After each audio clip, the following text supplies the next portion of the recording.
Próximo tomo, o socialismo. Próxima pergunta. Haverá outro meio de preparar os homens para o comunismo? Outro meio de preparar os homens para o comunismo é o socialismo. Próxima pergunta. O que vem ser o socialismo?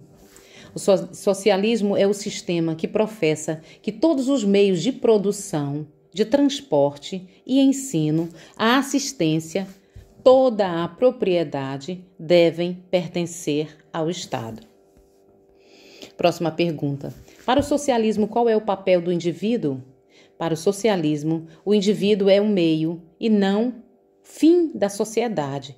Por isso, o Estado deve se ocupar de tudo, do indivíduo e cuidar do indivíduo em todos os setores, deixando a este somente aquilo que o Estado mesmo não pode fazer. Próxima pergunta. Neste caso, o socialismo é o mesmo que o comunismo? Muito bem. Não. O fim de um é o mesmo estabelecimento de uma sociedade sem classes. A abolição da propriedade privada e da iniciativa privada e a entrega do Estado de todos os meios de produção. A diferença está em que o socialismo procura alcançar estes objetivos como meios brandos, usando da propaganda doutrinária e das eleições, enquanto que o comunismo prefere recorrer à violência. Os meios são diferentes, mas o fim é o mesmo. O socialismo é como uma rampa pela qual o mundo se desliza suavemente da ordem natural e divina para o comunismo. Próxima pergunta. Há formas moderadas de socialismo? Há formas moderadas de socialismo. Tais formas existem sempre que se exagera em medida maior ou menor a ação do Estado, em detrimento da iniciativa individual ou da propriedade privada. Próxima pergunta. Pode o católico ser socialista? Muito bem. O católico não pode ser socialista, porque o socialismo contradiz a doutrina da Igreja, que estabelece o seguinte princípio. O Estado existe para realizar as tarefas de bem comum de que nem os indivíduos, nem as famílias, nem as sociedades intermediárias são capazes por si mesmos. Este princípio, defendido pela Santa Igreja Católica, e, de modo especial, pelo Santo Padre São João Paulo, 23, na encíclica Mater et Magistra. Chama-se o princípio da subsidiariedade. Próxima pergunta. Quem dizem os papas sobre o socialismo moderado?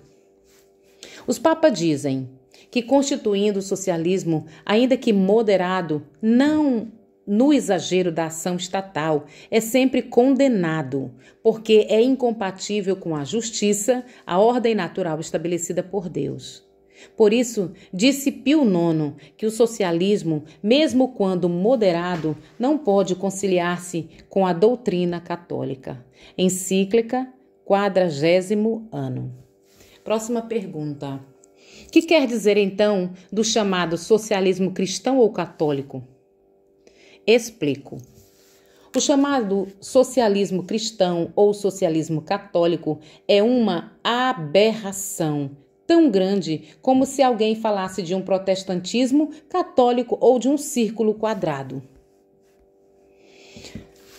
Próximo tomo. A conquista do povo, as elites e a massa. Próxima pergunta. Qual é a técnica que o comunismo usa para conquistar as elites? Responda, por favor. Muito bem, responderei.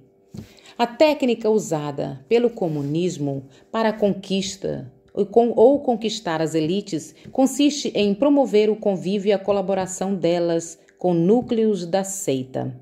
Os comunistas, aos poucos, vão levando a pensar a maneira materialista, levando-nas primeiro a agir como materialistas para se tornarem pensando como materialistas. Agir e pensar como materialistas. Os comunistas usam também um processo de mudança de maneira de pensar, em geral, sem discutir, que denominam de lavagem cerebral.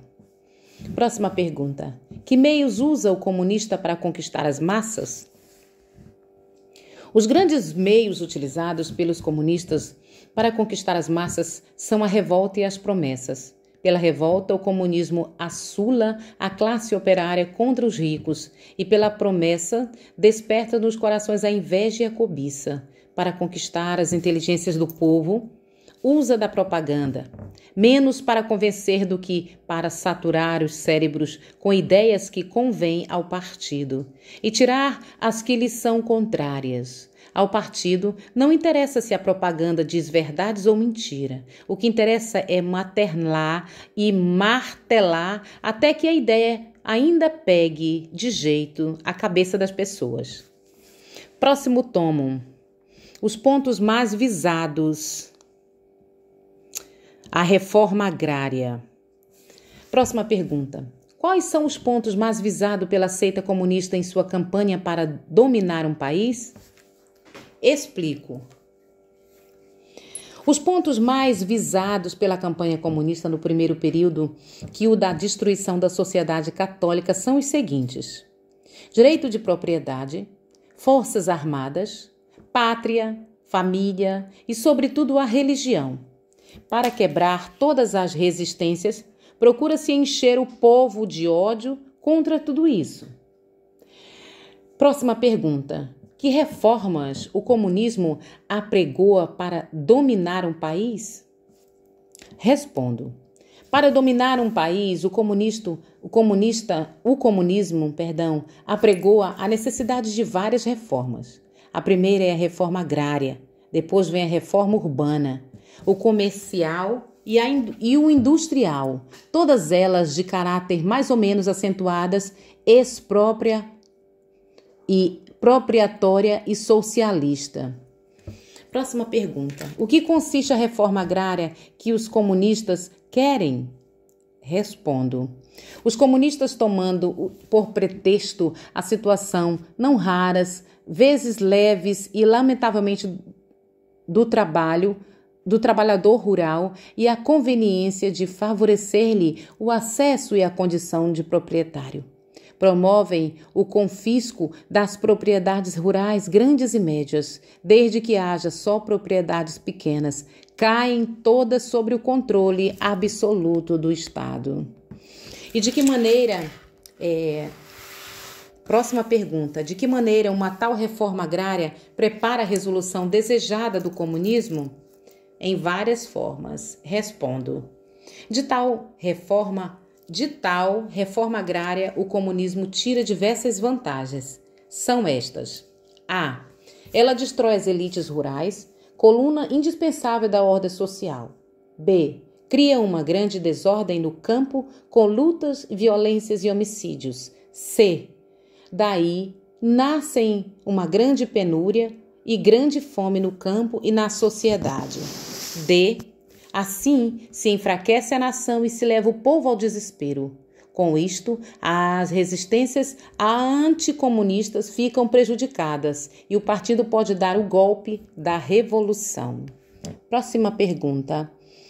A Igreja concorda com uma reforma agrária que viole o direito de propriedade?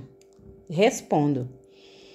A Igreja condena toda reforma agrária que não respeite com o sagrado o direito da propriedade, seja do grande fazendeiro como do pequeno sitiante.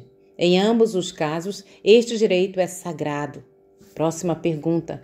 Que reforma agrária a Igreja abençoa? A Igreja abençoa uma reforma agrária que atenta aos seguintes pontos fundamentais. São elas: A. Respeito pela legítima propriedade, qualquer que seja o seu tamanho. B. Fornecimento por parte do Estado de assistência técnica, social, financeira ao lavrador. C. Colonização da imensa reserva de terras inaproveitadas da União, Estados e municípios. C. Concessão de créditos aos grandes proprietários que queiram dividir e colonizar suas terras. D. Concessão de crédito e de juros baixos e prazo ao longo prazo para os agricultores que queiram adquirir terras, montar suas fazendas ou sítios. E. Assistência religiosa e educacional aos homens, do campo, facilitar a formação de cooperação agrícolas livres de incentiva e particular.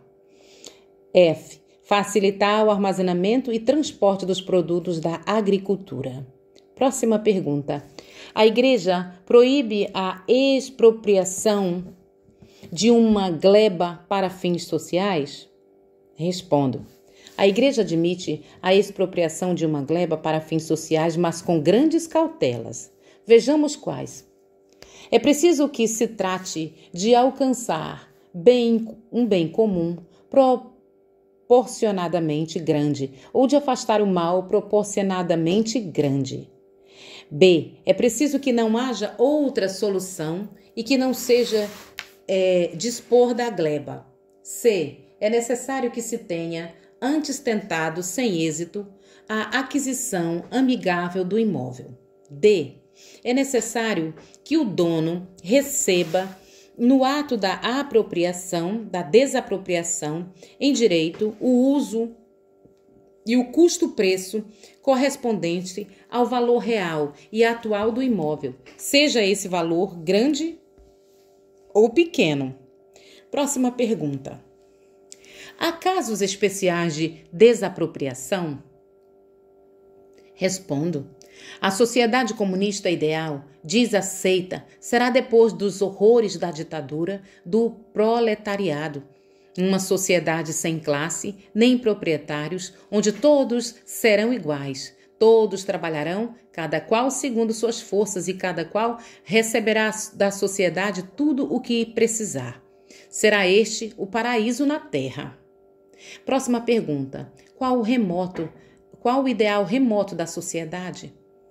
Sim, por exemplo, a finalidade da obra a ser executada em determinada gleba, o exigir. O Estado poderá desapropriar, além destas, as glebas vizinhas, a fim de que a obra aproveite ao maior número de pessoas. Próximo tomo. O ideal do comunismo, a sociedade sem classes e o igualitarismo. Próxima pergunta. Esse ideal corresponde e vem correspondente de Deus ou corresponde a Deus? Eu respondo. Este ideal é o oposto à vontade dos planos de Deus em postos essenciais. E em pontos essenciais. A. Deus não quer que este mundo seja um paraíso, e sim um lugar em que, ao lado de puras alegrias, nós encontremos grandes sofrimentos e, assim, carregando nossa cruz, nos santifiquemos. Nosso paraíso nos espera na outra vida e não nesta. B. Deus quer que cada indivíduo procure seu bem-estar por seu esforço pessoal, amparado pelo Estado, mas não substituído por ele. C. Deus quer que entre os homens haja de desigualdades. As famílias formem classes distintas, umas mais altas que as outras, sem hostilidade recíproca, com caridade e sem exagerada diferença. Não deve haver alguns miseráveis e outros excessivamente ricos, todos no seu mesmo patamar. Próxima pergunta. Deus quer, então, que haja pobres e ricos, nobres e plebeus? Está de acordo com os planos de Deus que existam pobres e ricos, gente humilde, gente importante, mas baseada toda esta hierarquia na justiça e na caridade. Próxima pergunta. Qual a última causa da desigualdade entre os homens? Respondo. A última causa de desigualdade entre os homens é a sua liberdade, dada a natural desigualdade de talentos e virtudes entre os homens. Este só pode ser mantido no mesmo nível econômico diante de uma ditadura de ferro que suprima toda a liberdade e toda a iniciativa. Próxima pergunta. Como se chama a tendência que leva o homem a odiar as diferenças sociais e a querer uma sociedade sem classes? A tendência que se leva a querer que todos sejam iguais e a odiar as diferenças de classe chama-se igualitarismo. Próxima pergunta: quais são os vícios que alimentam o igualitarismo? Os vícios que alimentam o igualitarismo são a inveja, que não tolera que o próximo seja melhor, ou mais sábio, ou mais rico. Depois, o orgulho, que não tolera ninguém acima de nós. E por último, a soberba, que não se conforma com os planos de Deus. Próxima pergunta: que manda a justiça social? A justiça social manda que o Estado providencie que cada família possa conseguir por seu trabalho, o necessário para seu sustento, educar seus filhos e formação de uma reserva para o futuro, de modo que haja o menor número possível de miseráveis. Os ricos não sejam demasiadamente ricos. Assim, a sociedade será como uma pirâmide, como pessoas que vivem só de trabalho, pequenos proprietários, pessoas remediadas, ricos e alguns muitos ricos. Próxima pergunta. A justiça social manda que todos sejam iguais em fortuna e posição social? Respondo: não. Que todos os indivíduos e famílias fossem iguais seria uma injustiça social, porque a importância na destruição da liberdade, da iniciativa privada e do direito dos filhos de herdar ao que seus pais deixaram. A boa sociedade católica e humana é desigual e hierarquizada. Essas perguntas e respostas foram retiradas do Santo Catecismo de um padre muito santo. É o Catecismo Anticomunista. Então, para quem tem dúvidas sobre o comunismo e socialismo, deixo aqui as perguntas e a resposta do próprio padre para os santos católicos, para que possam aprender e a ler e a saber onde e como votar, em quem votar e saber o que significa o verdadeiro comunismo e o socialismo. E desde já deixo aqui bem claro que um católico apostólico romano praticante de missa diária, de confissão, de comunhão, não vota em qualquer partido socialista ou comunista, porque é tudo igual.